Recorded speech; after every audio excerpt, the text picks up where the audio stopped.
Inside the admissions office, your one-stop shop for expert advice on the smart way to get in. My name is Ellen, and each episode I'll bring you an interview with a former admissions officer, a graduate of a top college, or an admissions expert.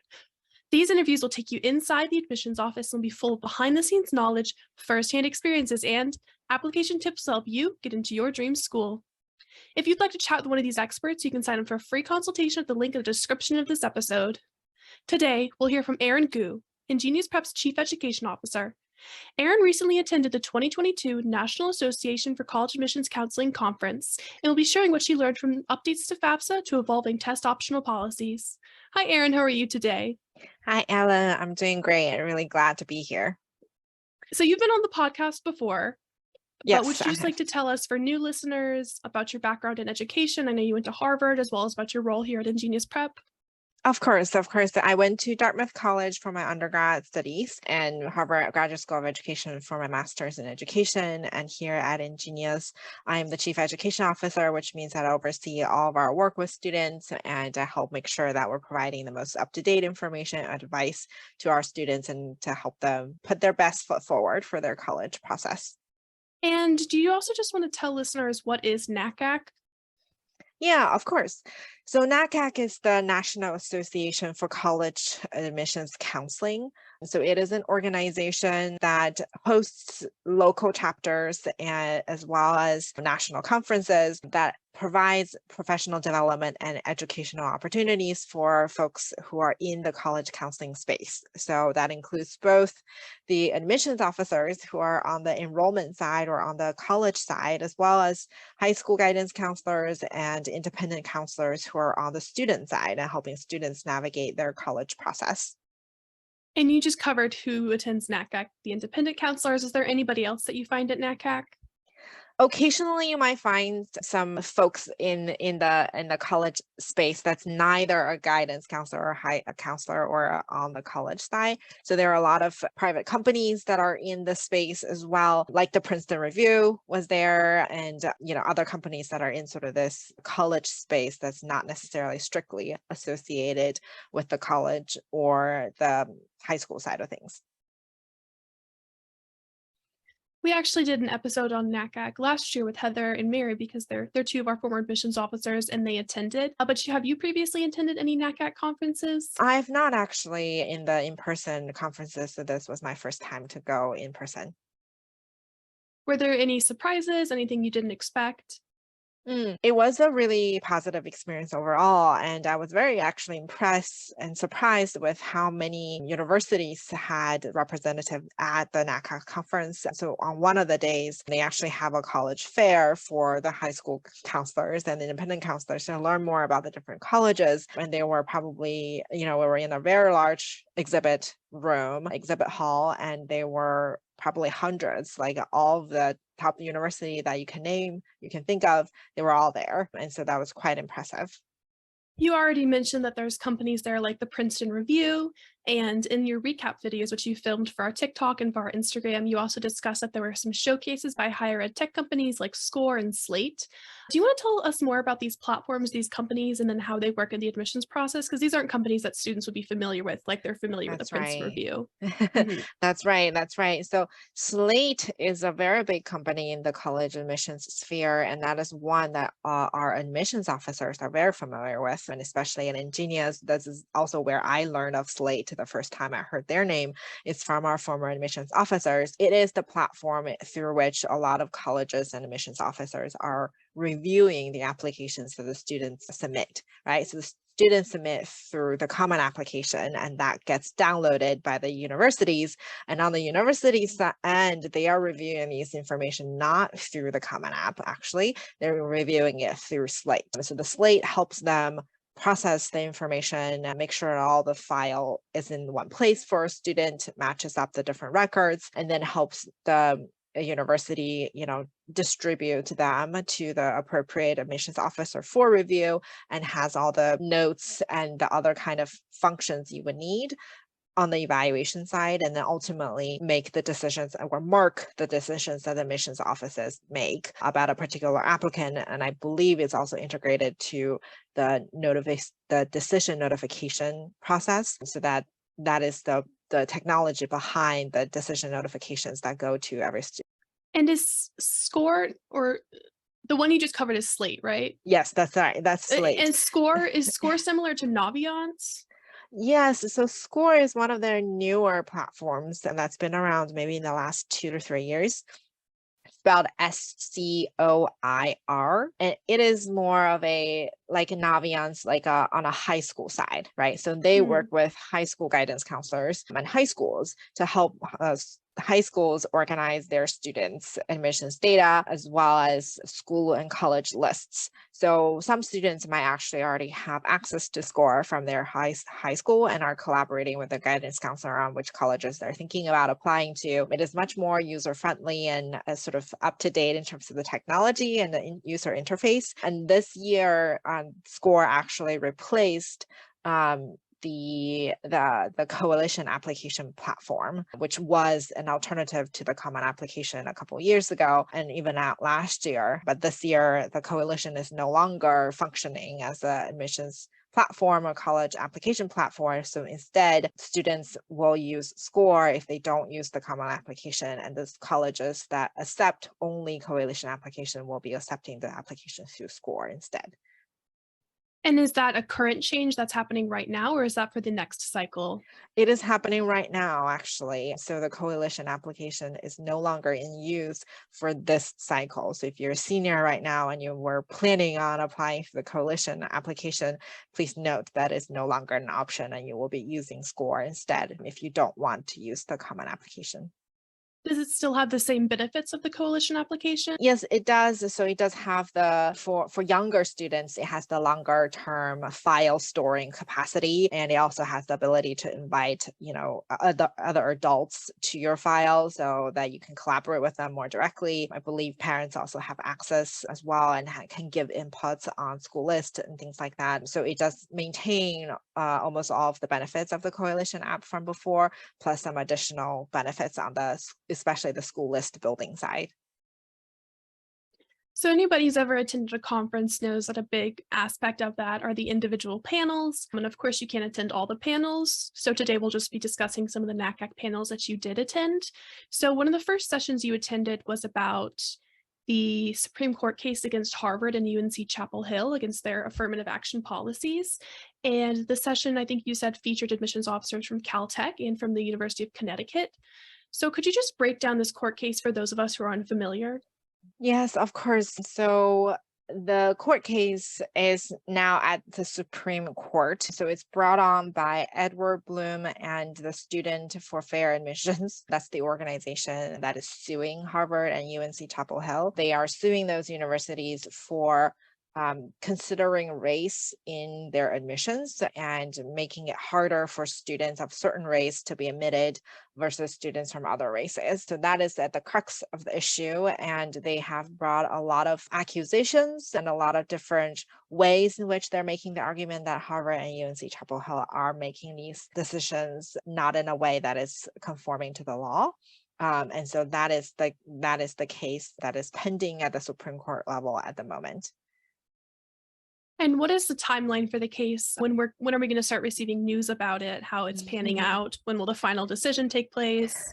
Yeah, those are really good questions. So the only thing we know for sure right now is that the oral arguments for the case, which is where the attorney debate each other in front of the judges, is actually happening in a few weeks on Halloween. Monday, October 31st is when that is happening. And so that's where you will see probably the first bit of news coming out again, because the case has been around going through the different court system to lead to the Supreme Court. So a renewed interest from the media will come around that time. In terms of a decision, the court technically has until the end of their session, which is, I believe, mid-March 2023, so sometime in 2023, to make the decision. But as we all are aware, this is a relatively new court, and they have been doing some very unconventional things. And so it is possible that a decision will come much sooner than that, like potentially even as early as January, as some of the experts were predicting on this panel. So the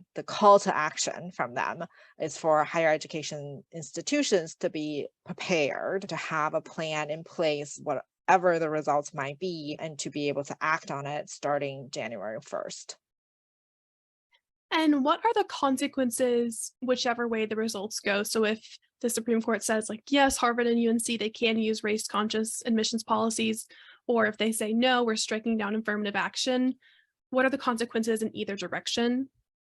Yeah, that's a really good question. So in this panel, the admissions officers, experts who are, and also some legal experts too, were on this panel. They were predicting, sort of four kinds of results. Only one of which is Harvard and UNC wins entirely, which it seems like it's really a likely outcome, but it's a possible outcome. The other three outcomes are all, there's some sort of limitation on the race-based or race-conscious policies. And what does that sort of, how severe basically is the restrictions on those policies, is the different levels that they were predicting. What I gather from the conversation is that higher education institutions very much believe in the benefits of a diverse student body, and they want to be doing whatever is necessary and whatever they can to preserve the kind of diversity that they are seeing on their college campuses right now, and they don't want the diversity to go away. So there's a strong desire in terms of the actual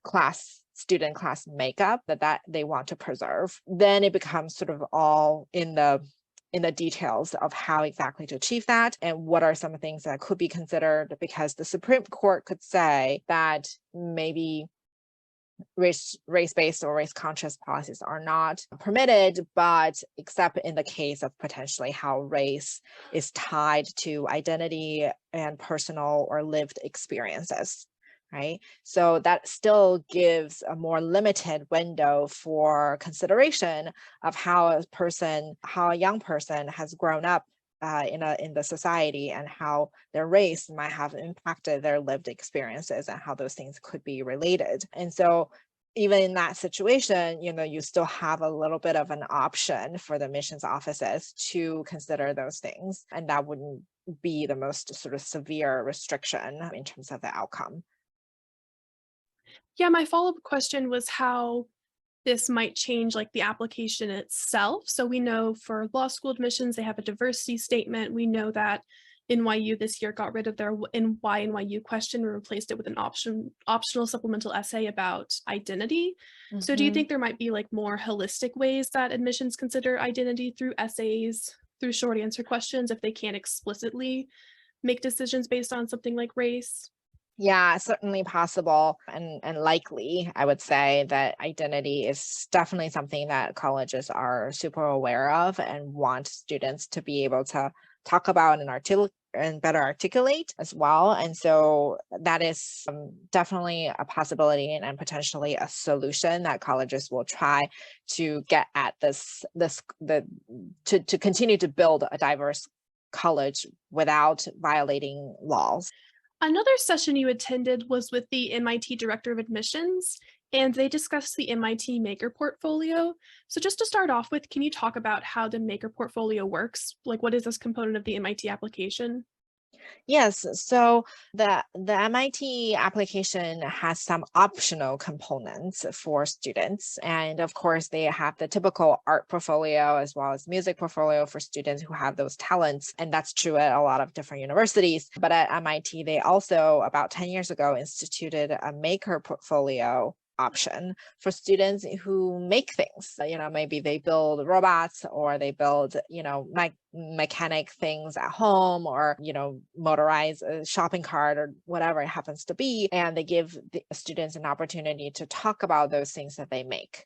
And so they have a set of questions the students have to answer that asks about, how did they get involved in this project? What kind of resources they had access to, who did they talk to when they were stuck? Those kind of questions, and allow students to upload, pictures of their creations and basically explain how the project worked for them. And is this pretty unique to MIT? Is there something similar at other schools? So MIT was one of the first, if not the first, to allow a maker portfolio. There are other institutions that have now added this optional component. It is not ubiquitous, and a lot of universities actually don't have the resources to evaluate those portfolios. And so that is part of the reason why they don't accept those. But there are some universities that are accepting maker portfolios as well. And so could you just give us like a summary of what this session was about? So is the idea that more colleges should be implementing these performance assessments? Yes, so the session overall is talking about performance-based assessments, which is basically the opposite of a grade-based assessment. So it's sort of like if you think about a driver's test, right? We've all gotten our licenses, and in order to get our licenses, you had to pass a paper exam, which is the grade exam that we're used to, and then you had to pass a driver's test, right? You actually have to drive the car and park it and, stop at a stop sign and reverse and all those things to show that you can actually do the work, right? Like you can actually drive the car in reality. And so the session is on sort of performance-based assessment, and that's what they would call the driving test. So students would actually be showcasing that they can do the things, that they have applied the skills that they've acquired in certain situations. So the intention is certainly that instead of purely relying on things like standardized tests and grades, that there would be more opportunities for students to showcase their actual skills through performance-based assessments or performance-based projects. So, talking through how they did something, giving a presentation, producing something that they created, and all of those things would constitute as a performance-based assessment. And so the desire is to give students more opportunities to show who they are and what they can do, rather than purely relying on the grades and test scores to tell that story. And so you think this is like a longer term admissions trend that we might see in the next 5 to 10 years with more schools adding this? Yeah, I think so. Maybe not make a portfolio specifically, but we are already seeing at the top level. Williams College has always had a working sample required for their students, and Princeton does too, like a graded paper. So those are all examples of colleges wanting to see for themselves the actual skill level of the students. And so I do think that over the next maybe 10 to 15 years, that's the trend that we're looking at. But I don't think that there's a significant immediate change that we're going to see from colleges. Is there any connection here between these performance assessments, the proposed ones or the ones that are currently here, like you said, with Williams and Princeton, and like the idea of grade inflation? Yeah, I think certainly there is concern from admissions offices, right, with standardized tests going, away or diminishing in importance, and universities keeping their test optional policies. They're relying much more on the grades from a particular school and from a particular student to evaluate how does the student perform academically.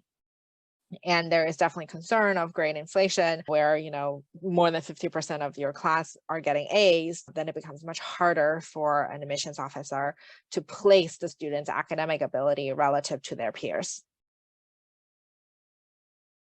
And so how can educators, like teachers, high school counselors, how can they facilitate these opportunities for students? That's a great question. So some of this is already happening at a lot of public and private schools where teachers are creating more opportunity for students to show competency in certain skills through performance-based assessments. So, whether that is a project at the end of the school, teamwork, maybe they also potentially have portfolios of their work over time. So creating those opportunities where students are demonstrating that they have mastered those skills in a product, in an outcome, rather than just standardized tests, rather than just doing those things, is very helpful in terms of the helping students create the materials that they can eventually apply and submit to colleges. And do you think there's a question here of class of students who are in areas with more resources being able to kind of access these versus students in more under-resourced areas not being able to pursue these kind of opportunities?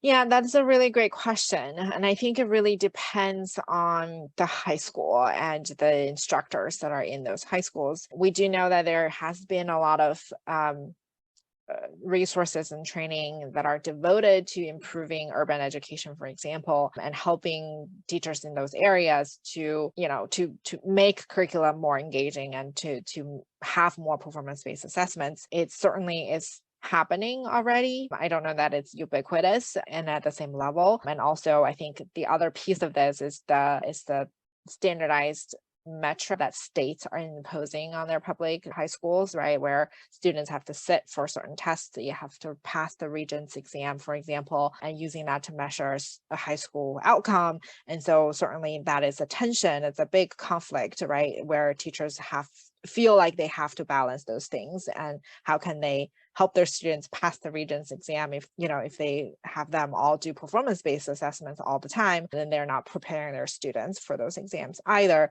So it certainly isn't the perfect solution, and every school will have a different set of challenges in terms of implementation. And this is really more on the side of educators and admissions offices. But are there anything that like students on an individual level, is there anything that they can do to implement this advice? Even for schools like schools that aren't Princeton or Williams or MIT that don't have these kind of portfolios, is there something students can do to showcase their practical experience and ability?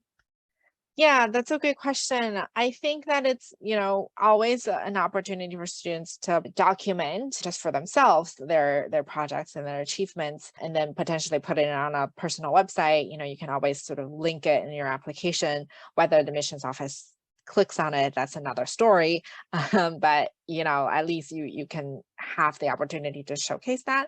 I don't think it's required necessarily, right? Like if you apply without it, it's not like you're at a disadvantage. But if you do, and that is an integral part of who you are, right? Like if you are just really good with hands-on stuff and that you produce a lot of those things, whether for your friends or for fun, then I think it is a worthy effort to accumulate some of that and showcase that. You do have to be quite careful about submitting additional materials. Admissions offices are very clear about when they can or cannot accept additional supplementary materials. And so if you submitted it to a school that doesn't accept it, yeah, you'll just go to waste and potentially annoy the admissions office that you did that. So you do want to be quite careful about that. That's why a personal website is usually pretty benign, and it's a good way to show that. And the other place you would want to mention that is, probably in your essays or in your activities list,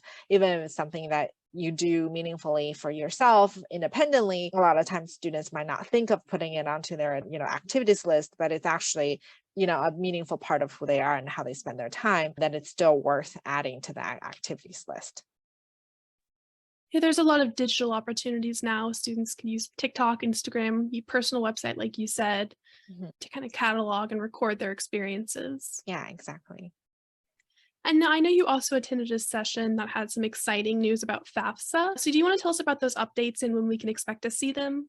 Yeah, so it is very exciting news for FAFSA, which is the platform that students use to apply for financial aid from the government. So the biggest news is that they're working on an integration between FAFSA and the IRS, where a student's income data from their parents will automatically carry over from IRS. So right now, students have to enter their household income from this tax return and all of those things which they're probably unfamiliar with, and also because their parents might also not be familiar with, right? Especially if they come from an immigrant family, etc., and don't have sort of the knowledge or the language ability to navigate a form like that. So that's the biggest announcement. It is not happening soon enough, in my opinion. I think we're looking at least about 2 years out for that, but it is hopeful that they're working on that already. I can imagine there's a lot of integration and work that needs to be done to make it happen, but that is the biggest news. And in the meantime, they're making some small tweaks about the way that they ask some questions and about some of the answer choices that they're giving students, but nothing revolutionary at the moment yet. And these changes are just driven by like benevolence, like just something that makes everybody's life easier.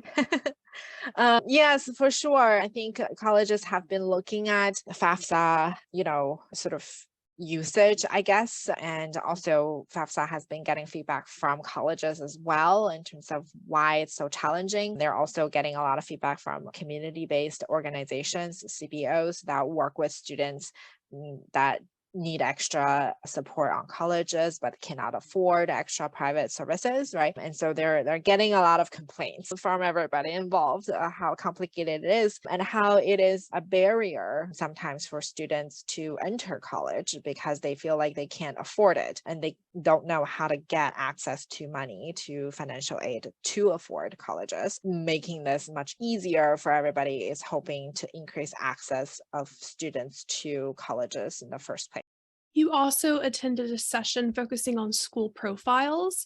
So, first of all, this is something again that's more on the counselor education side. So, for students who don't know, I don't think I knew this when I was applying to college. What is the school profile? What goes into it? How does the guidance counselor work with the student kind of behind the scenes on their applications? Yeah, that's an excellent question. So, school profile is a usually 1 to 2 page document that a high school guidance counselor sends to the admissions office that introduces their high school. So, it'll have information about, obviously their name, their address, and their location, as well as, the demographic of students that go to school there, broken down by income or race. And then it will have important information like what kind of curriculum is offered, what kind of courses are available, what are the graduation requirements, and how many students go on to 4 year colleges versus 2 year colleges, and where are some of the schools that some of the students have enrolled in the past. So it is a summary, it's a quick summary of a high school, but it contains very important information for admissions offices to know the context of the high school and the community that a student comes from. And so, what insights did you learn? What are admissions officers looking for from the school profile that they're not consistently getting? Yeah, that's an excellent question. So, one of the things that admissions offices really find helpful is the grade distribution information. So, it used to come in the a form of rankings. So, where does a student rank in terms of their peers, right? Everybody in the same grade level. But a lot of high schools have moved away from that, in order trying to not create a lot of pressure for students and whatnot. But that does make it harder for admissions offices to evaluate how a student sort of compares to other applicants, other students in their high school. So even without ranking, a helpful alternative is grade distributions where they tell the admissions office, this percentage of our students score, 90 or above in these classes, for example, or this percentage of students have a GPA in this range when they graduate. So that is a very helpful piece of information for admissions offices, and they would like to see that. The question is whether the high schools will be providing that. And so it's obvious what they're looking for from counselors is to have this additional information. Is there any insights students can take from this?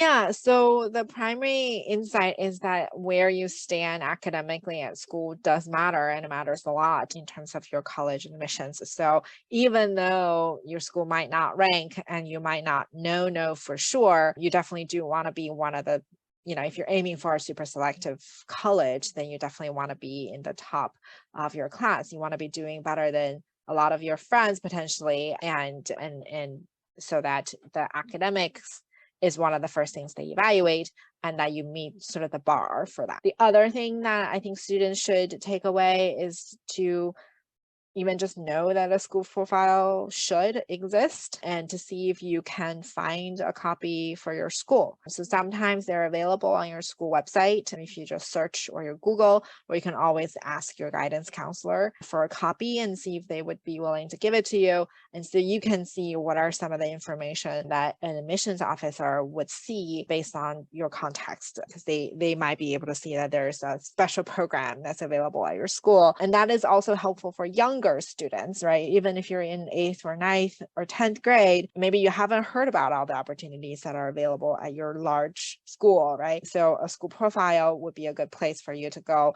and see, oh, like these are cool opportunities that are special for my high school, so that I can plan on getting involved in that in later years. We have a private Facebook group that has about like 25,000 members. It's called the College Admissions Corner on Facebook.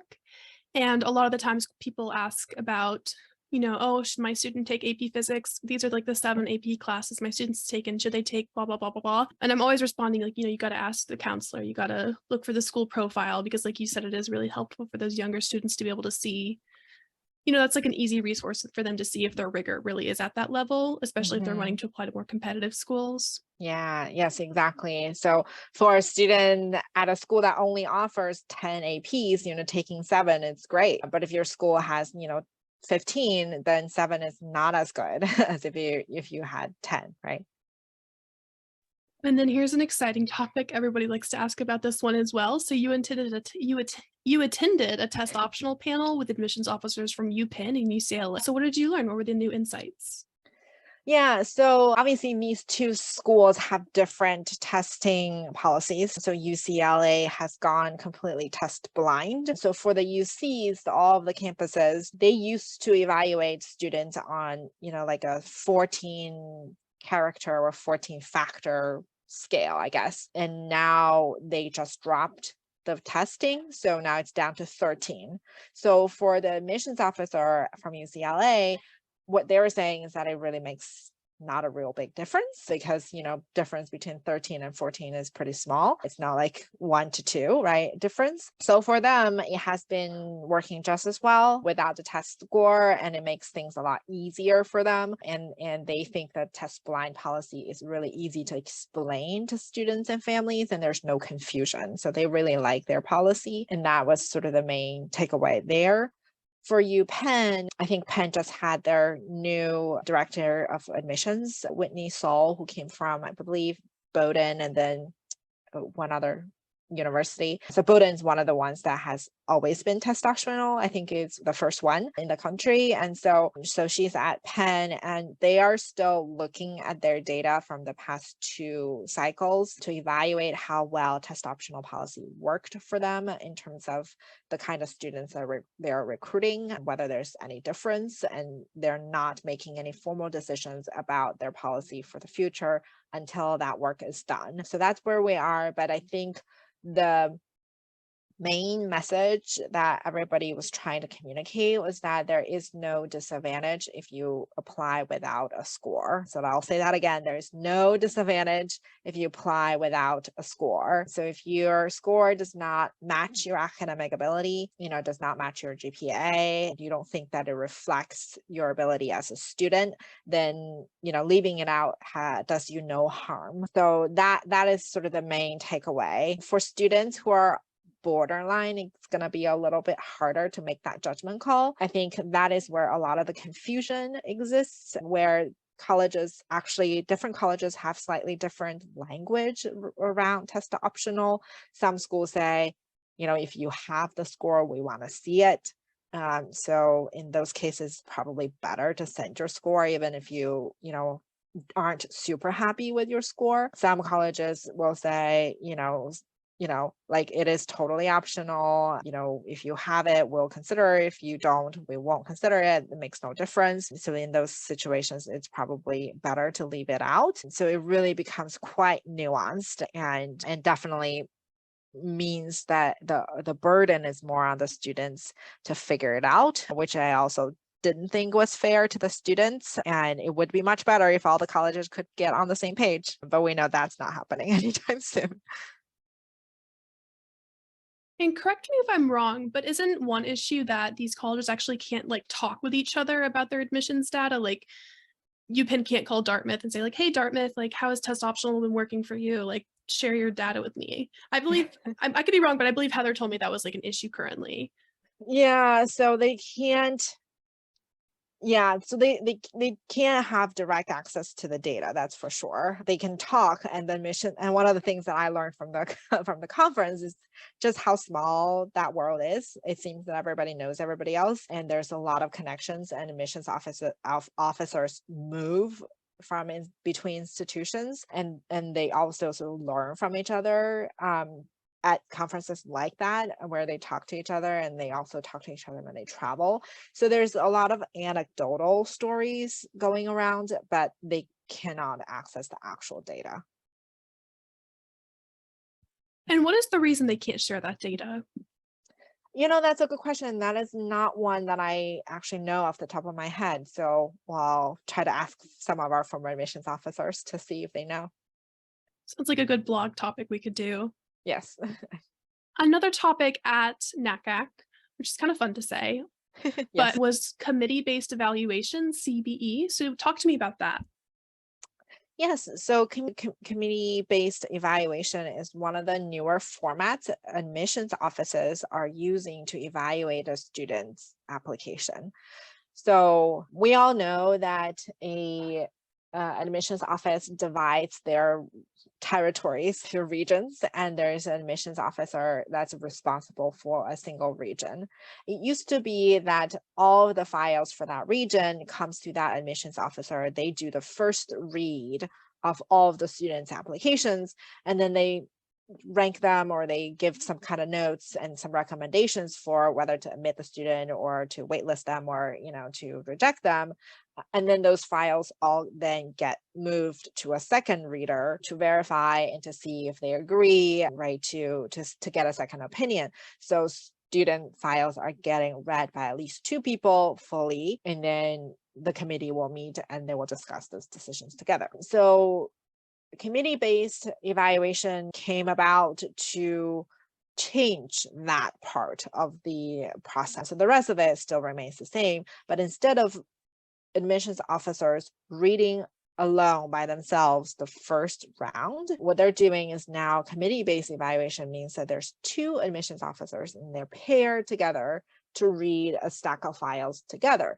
And what they do is that they, I believe, split up some of the components of a student's application so that one of the readers reads parts of it, the other reader reads the other parts of it, and then they talk live through the student application to say, I noticed this, I noticed that, this seems to be a component of the student's experience, and I think this about the recommendation, I think this about the student's context, and then they sort of talk through and see if they agree in terms of their assessment of the students. And so from the college side, it makes the admissions officers work a lot more enjoyable. So they're not, reading files by themselves, 9 a.m. to 5 p.m. and probably have to work overtime for it. And while maintaining the fact that student applications are still being read by two people, and they're also comparing notes and learning from each other much more quickly, and they can pair different admissions officers on each day or different weeks or something. And so you also from the college perspective, build more community between the admissions officers, and so that they understand each other's contexts and regions much better and much more quickly. And it is also a good sort of training process, I guess, for new admissions officers, so that that they are learning live from the more veteran people, and they don't have to do sort of specific training sessions. They're sort of just learning by doing. Is there an element of like bias reduction in this process? Is that a benefit? Yes, definitely, because you have two people who are looking at the file together, and the chances of them agreeing 100% of the time is pretty low. And they also check each other's biases.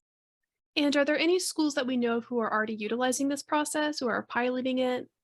Yeah, so this process actually came out of Penn, and they seem to be the innovators maybe in this regard, because they were also the first ones to do early decision, right? Like that was a program that came out of Penn as well. And so it's been around for about, I want to say, like 7 or 8 years, and other colleges have slowly started to adapt this process. And so especially at small liberal arts colleges, we heard from, I believe Bucknell is doing that, and I think Oberlin as well. And so those institutions are on board with that process, but not everybody is there yet. I think there's probably maybe 30 to 40 universities that are doing this.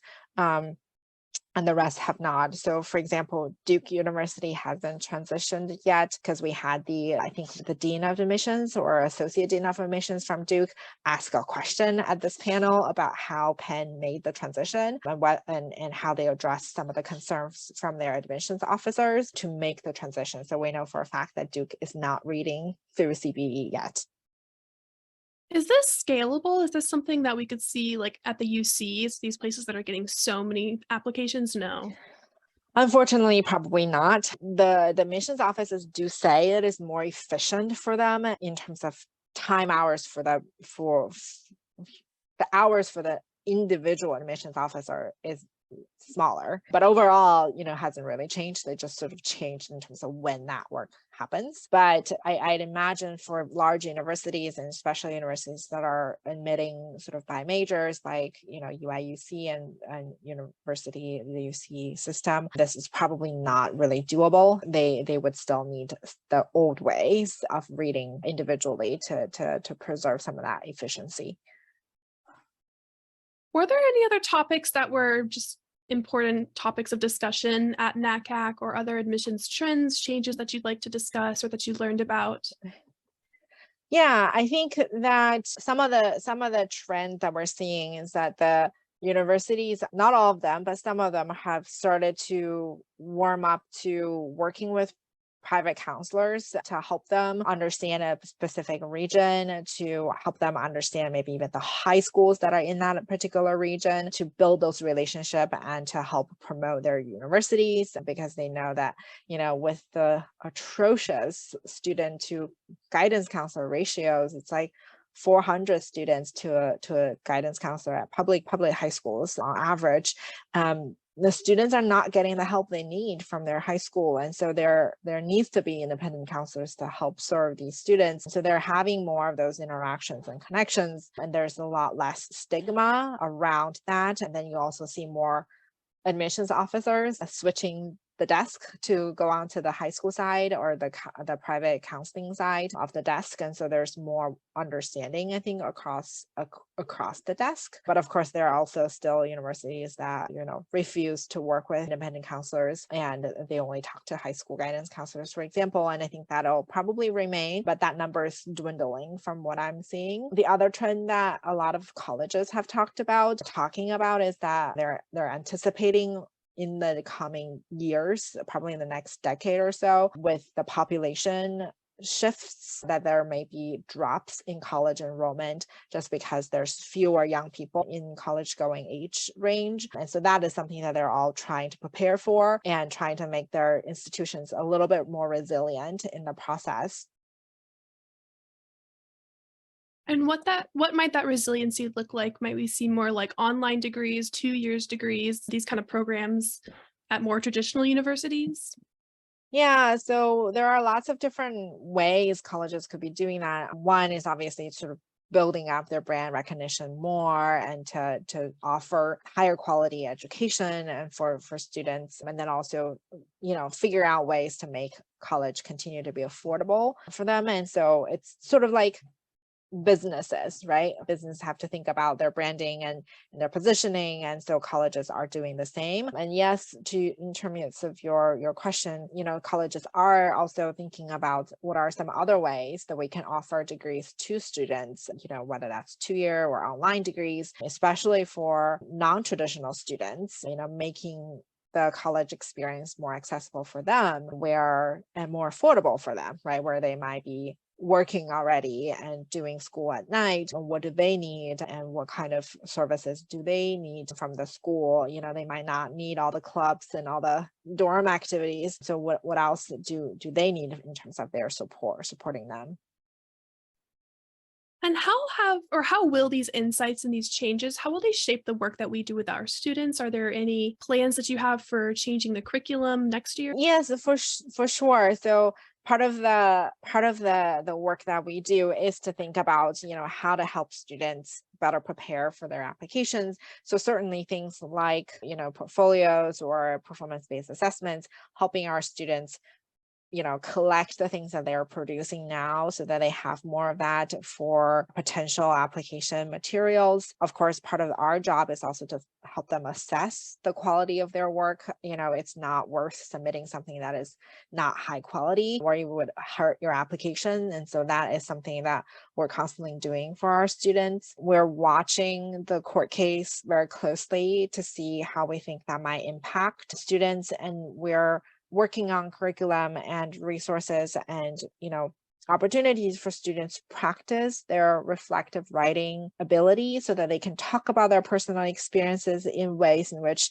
the admissions offices can understand, so that they can better answer those identity questions, that they can better address those concerns from colleges. And of course, we're continuing to push our students to challenge themselves academically so that they are meeting those baseline criteria. But also, like, one thing that I didn't mention in today's meeting, but because it's not new, because it's always been the case, is sort of this idea of sort of fit, right? Like, what kind of college experience are you looking for? There are so many choices and they're all so good and in their own different individual ways. So what are some of those things? And another idea that we're definitely going to be working more on is to help our counselors and our counseling team to understand the different colleges much more in depth and be able to recommend good programs and options for our students and really be the experts in terms of our college knowledge so that we can,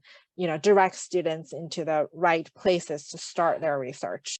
And the college admissions landscape is evolving so quickly, especially since COVID. So, how do you recommend students and families keep up with these evolving admissions trends, changes? Is there just certain resources that they can keep abreast of?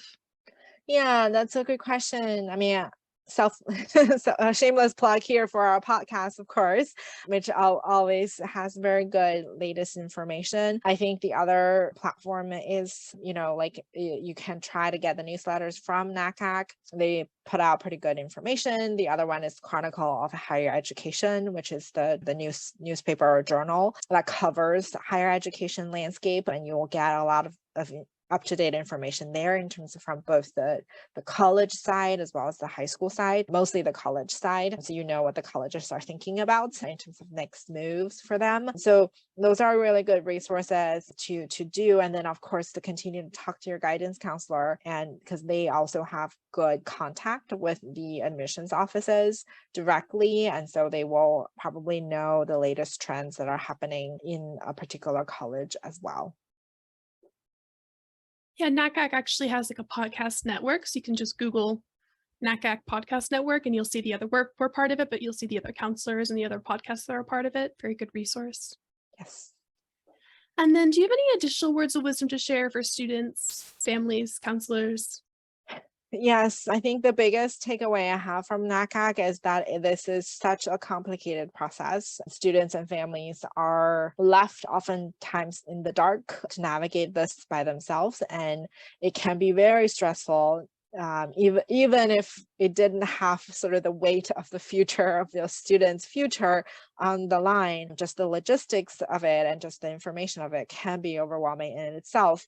And then add to that sort of all the personal expectations and emotions that are involved in this process. It really is a tough time for students and families. So we know that it's complicated. So please do make sure that you're using whatever network and whatever resources you have at your disposal to get some help to help you navigate, understand the information that's out there, as well as getting the support you need to make the, I don't want to say the right decisions, but to make decisions that you feel comfortable with, because most of the time there is no right or wrong decisions anyway. Students always end up at places that they're happy at. And I think at the end of the day, that is what matters the most.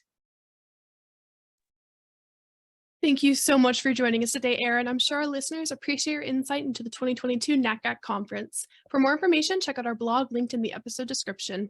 If you have any questions or would like to request a topic for a future episode, go ahead and give us a follow and send us a message on social media with the hashtag InsideAdmissions. That's all for now. Thank you for listening, and I hope you'll join me next time as we continue our journey inside the admissions office.